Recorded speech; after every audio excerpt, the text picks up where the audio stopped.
Sige. Tuloy tayo sa ating isa pang balitang lokal. Samantala, nag-file ng kandidatura ngayong huling araw ng ngayong huling araw ng COC filing o Certificate of Candidacy filing schedule, October 8, 2024, ang Team Galapon Santa Ana. Bitbit ang pangalan at slogan na iwanan na ang kahapon, Galapon naman ngayon, at bagong Gimba, bagong pag-asa. Suot ng grupo ang kulay ni Congresswoman Mika Swansing na kulay ube. Sila ang opisyal na kandidato na nakasaad sa kanilang Certificate of Nomination and Acceptance o CONA ng Lakas CMD Political Party.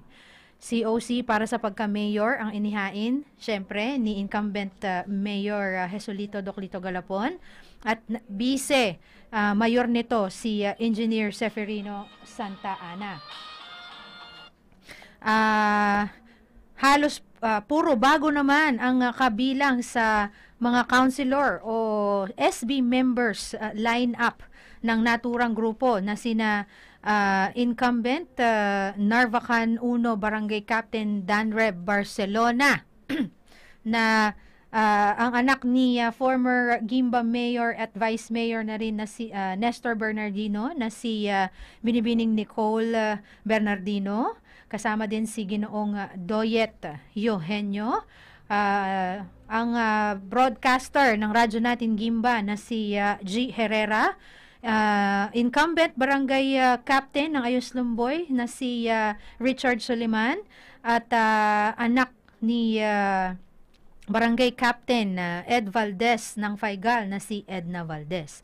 Kasama din sa lineup sina former Vice Mayor at incumbent Caballero Barangay Captain Endong Garcia at former Gimba Councilor Angel Santos. Samantala, simula unang araw ng COC filing noong October 1 as of 11 a.m. Ngayong simula noong unang araw ng COC filing noong October 1 hanggang ngayong araw as of 11 a.m., 22 na ang bilang ng mga aspiranteng naghain ng kanilang COC.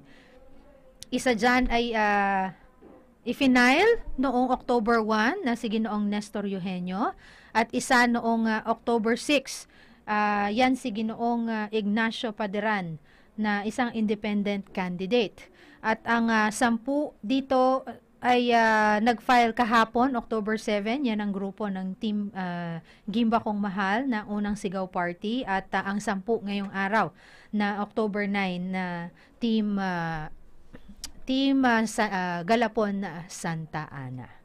Ayan. So, kanina nilive natin yung nilive natin yung mga COC filing ng dalawang major na grupo na nag-file ng kanilang COC. Isa yan kahapon, yung Gimba Kong Mahal, na siyang nakalakhan ay nakaupong administrasyon. At itong lumalabas nga na oposisyon ngayon, ang unang ang Team Galapon Santa Ana.